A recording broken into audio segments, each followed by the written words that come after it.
안녕하세요. 신바람 신풍입니다. 오늘은 이브맥틴의 향암 효능과 안전성 다시 보기를 하겠습니다. 이제까지 우리가 알고 있던 것과 다르게 몇몇 추가된 사항이 안전성 관련해서 있기 때문에 같이 나누도록 하겠습니다.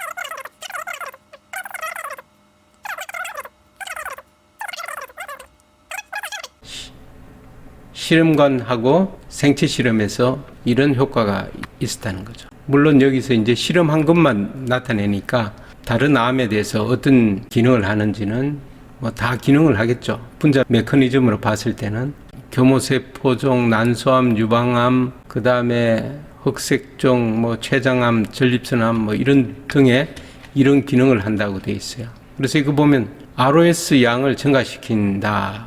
여기에 되는 암에 대해서는 이런 걸 증가시키고 또 세포 정식 억제하고 세포 자멸사를 유도하고 뭐 등등 세포 성장 및 전이를 억제하고 유방암에 이런 효과가 많이 있다고 되어 있네요. 줄기세포 집단의 세포 생존력 및 클론 생성을 우선적으로 억제한다. 전이 관련해서 이렇게 효과가 있다고 되어 있습니다. 생체 내 실험에도 종양 부피를 줄이는 걸로 되어 있습니다. 자, 줄인다는 게 굉장히 중요한 거죠. 다른 거는 이제 성장을 억제하는데 이거는 부피를 줄인답니다. 그러면 암세포를 줄이는 거죠. 85%까지 줄인다. 결장암 같은 경우 이런 특정 어떤 세포주에서 나타났다는 것. 자, 네 가지의 다른 메커니즘과 이러한 메커니즘과 관련된 다른 경로에 의한 암 억제 활성산소 ROS 역할 되어 있습니다. 활성산소가 증가되면 그런 항암 기전을 한다는 거죠. 자, 여러 가지 뭐 실험들이 있습니다. 실험들이 있고요. 거기서 효과가 이렇게 나타나는 거죠. 우리가 이제 항상 효과를 볼 때 이런 것들을 보면 용량에 따라서 이렇게 효과가 이렇게 차이가 많이 납니다. 그렇죠? 우리가 용량이 적을 때는 별로 효과가 없어요. 그 이브맥틴을 복용했다가 중요한 것이 아니고 용량에 맞게 적정 용량이 복용이 돼야만이 이렇게 암세포의 여러 가지 것들이 없어진다. 그런 얘기가 되겠습니다. 항상 그것이 가장 중요한데 사실은 그것이 없다는 게 가장 큰 문제입니다. 구충제에 여러 가지 항암 기전은 분명히 있는데 도대체 얼마를 먹어야 항암 기전이 있느냐 이거죠. 이것은 임상 실험을 해봐야 합니다. 그 무조건 먹기만 하면 항암 기전이 있느냐? 이브맥틴을 먹어도 여기에 3 마이크로몰 먹으면 별반 뭐 차이 없지 않습니까? 12 마이크로몰을 복용해야만 이렇게 효과가 있는 거죠. 자, 이브맥틴을 먹으니까 이렇게 종양세포가 이렇게 줄었다는 거죠. 이제까지 벤지미다졸 계열이나 여러 가지 그 약물에서 종양세포가 이렇게 줄어드는 것은 이브맥틴이 처음인 것 같습니다. 기존에는 억제하는 거죠. 억제하기 때문에 시간이 많이 걸려야 알 수 있었는데 이브맥틴은 단시간에 이런 효과가 나타나는 것 같습니다. 그 다음에 가장 중요한 이브맥틴의 안전성 몇 가지 새로 밝혀진 것을 이제 여러분들과 나누도록 하겠습니다. 현재는 그럼 어떻게 먹고 있느냐? 현재는 여기 보면 사상충증 뭐 이런 데는 뭐 150에서 200 마이크로그램 그리고 림프 필라리아증에서는 400 마이크로그램 킬로그램당 지금 12mg은 이런 그 사상충증을 구충할 때 사용하는 용량이 되겠습니다. 림프성 필라리아증에는 2배가 되네요. 그럼 24mg이 됩니다. 그런데 이런 환자에게 척추 손상 및 근육 경련이 있는 환자에게는 이브맥틴을 체중당 1.6mg을 주 2회 12주 동안 피하에 투여된다는 거죠. 이건 주사로 투여하는 것 같습니다. 이 정도가 이제 현재의 복용량이라는 거죠. 자, 독성에 대해서 이제 실험을 했는데 잘못 해석한 경우가 있었던 것 같아요. 이 내용을 보고 아주 심각하다고 생각했거든요. 사망자도 한 명 나왔다 이렇게 생각했는데 자세히 보니까 아바맥틴이 좀 독성이 있고 이버맥틴은 독성이 별로 없다. 그것을 이제 강조하기 위해서 한 실험이 되겠습니다. 그래서 여기 보면 아바맥틴에 노출된 18명과 이버맥틴에 노출된 1명, 그 19명에 대해서 실험을 했는데 그 중에 4명은 무증상이고, 그 19명 중에 4명은 무증상이고, 15명만 이제 중독이 됐는데, 그 중에 8명은 이렇게 아바맥틴을 이렇게 복용했네요. 23mg, 체중 1kg당. 이 경우에는 경미한 증상을 나타냈다고 되어 있습니다. 그리고 7명의 환자가 이제 코마 혼수 상태 같은 심각한 증상이 나타났는데 4명은 호흡 곤란, 3명은 저혈압 이렇게 됐고요. 이들의 평균은 이제 킬로그램당 100mg을 섭취했는데 요것은 지금 뭐냐면 아바맥틴을 섭취한 겁니다. 그리고 이버맥틴의 경우는 15.4mg을 킬로그램당 15.4mg을 섭취한 거죠. 이버맥틴의 1명은 여기 7명에 포함되어 있다는 것을 알 수 있겠죠. 왜냐하면 여기 이버맥틴의 경우 이렇게 됐으니까. 그리고 이 7명은 집중적인 치료를 받았답니다. 그 중에 1명은 18일 후에 다기관 부전으로 사망했다고 되어 있습니다. 자, 그럼 이 사망한 분이 아바맥틴을 복용한 사람인지 이버맥틴을 복용한 건지 분명히 나와 있지 않습니다. 환자 1명만 이렇게 됐다고 되어 있는데 전체적인 맥락으로 봤을 때는 아바맥틴을 복용한 사람이 돌아가신 것 같아요. 이버맥틴의 경우가 아닌 것 같습니다. 왜냐하면 뒷 글을 읽어보면 돌아가신 분이 이버맥틴이 아닌 것이 나타납니다. 그러면 아바맥틴은 이거고 이버맥틴은 이렇게 단순화된 분자 구조를 가지고 있습니다. 여기도 보면 아바맥틴도 있고 뭐 셀라맥틴도 있고 뭐 여러 가지가 있네요. 그런데 여기서 요 부분만 있고 나머지는 다 떨어져 나간 게 바로 이제 이버맥틴이고 어떻게 보면 굉장히 분자 구조도 단순하다고 볼 수 있을 정도입니다. 다른 거는 복잡한데 자, 복잡한 분자 구조는 독성이 더 심하고 이버맥틴은 독성이 약할 수 있는 거죠. 자, 그래서 여기 뒤에 있는 걸 보면 이버맥틴은 표적이 CNS에 한정되어 있기 때문에 낮은 수준의 독성을 생성하는 것으로 여겨진다. 독성은 낮다고 되어 있습니다. 그리고 이버맥틴을 치료한 대부분의 환자는 기생충에 대한 면역 및 염증 반응으로 인한 것 이외에는 부작용이 거의 없다고 되어 있고요. 이런 것은 뭐 12시간 내에 나타난답니다. 뒤에 나타나는 게 아니라는 거죠. 뭐 등등. 이게 부작용은 죽거나 마비된 기생충의 축적되어 이렇게 나타난다고 되어 있고 결론적으로 이버맥틴으로 치료받은 엄청난 수의 환자는 그것이 안전하고 내약성이 좋은 약물임을 보여줍니다. 이렇게 되어 있습니다. 자, 여기 보면 건강한 성인 대상으로 이버맥틴을 고용량으로 복용 증가했을 때 안전성 여기에 관련해서 이렇게 실험을 한 게 있습니다. 그래서 이 내용을 제가 번역을 했습니다.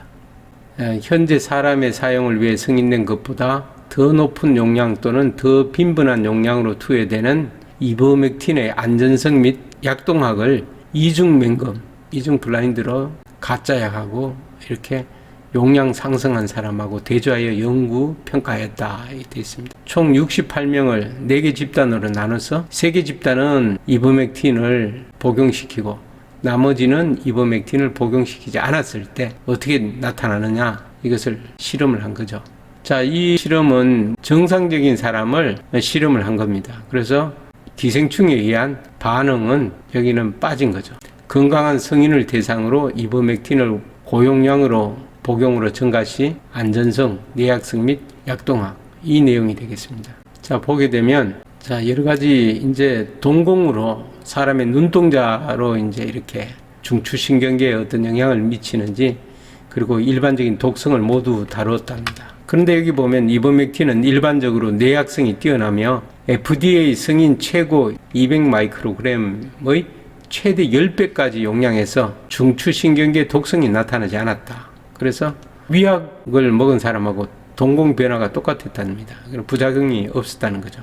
여기서 이제 중요한 자료가 나왔습니다. 여기에 혈장 농도 곡선에서 복용 후 4시간에서 최대가 되었다는 거고 반감기는 대략 18시간이었다는 거죠. 하루가 안 되는 거죠. 반으로 줄어드는 것.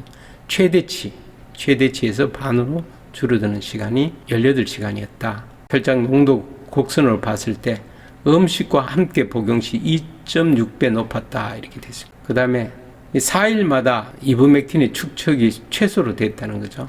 그래서 요거는 최소고 완전히 배출되는 데는 이제 12일이 걸린 거죠. 이 연구는 이브맥틴이 일반적으로 이러한 고용량 및 보다 빈번한 요법에서도 내약성이 우수함을 입증하였다. 이렇게 되어 있습니다. 자, 요약하면 최대 10배까지 용량에서 중추신경계 독성이 나타나지 않았다는 것이고, 음식과 함께 복용 시 2.6배 더 높았다는 것이고, 4시간에 최대 혈중 농도가 되는 것이고, 반으로 줄어드는 시간은 18시간이 4일이면 축적된 것이 최소가 된다고 되어 있습니다. 우리가 완전 배출은 12일로 봤는데 12일보다 짧게 4일이면 거의 배출이 되고, 물론 완전 배출에는 12일이 걸린다는 얘기가 되겠죠. 자, 이걸 이제 토대로 한번 연속 복용 누적량을 한번 계산해 봤습니다. 12mg을 계속 먹게 되면, 복용하게 되면 방광기가 48시간이니까 그 다음날 6으로 떨어지겠죠. 혈청 활성도가 6으로 떨어지고, 그 다음에 4일 지나면 최소가 된다 그랬으니까 최소를 1로 두고 완전히 10일 후에 이제 없어진다고 하니까 뭐 0. 얼마 이렇게 하는 건 의미가 없으니까 그냥 1을 계속 가지고 있는 걸로 처리했습니다. 그래서 6, 4, 2 이렇게 떨어지겠죠. 4일 지나면 최소가 된다니까 요걸 이제 기준으로 했습니다. 첫날 먹고 둘째 날 복용할 때 첫날 반이 남아 있으니까 이게 이제 누적이 18이 되겠죠. 그 다음에 줄어들고 22, 24, 25, 26, 27, 28, 29, 30, 31, 32.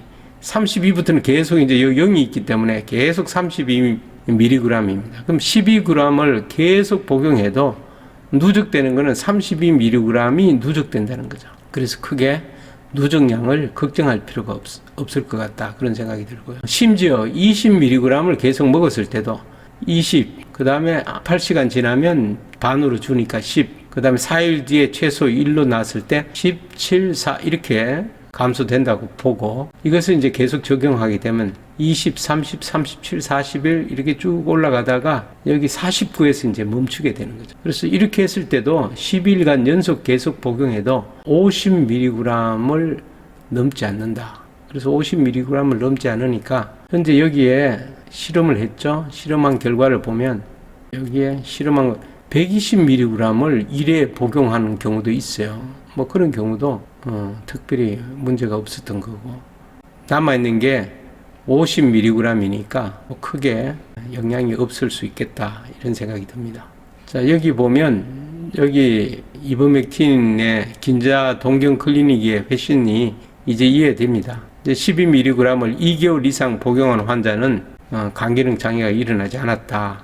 암 치료에 대한 효과를 우선하기 위해서 매일 복용하는 것이 좋을 거라고 이렇게 추천이 왔습니다. 그리고 다른 항암제와 병용하는 경우에는 주의가 필요하다. 간에 데미지가 있는 경우는 2일에 일정으로 줄이는 등 복용량을 가감하세요.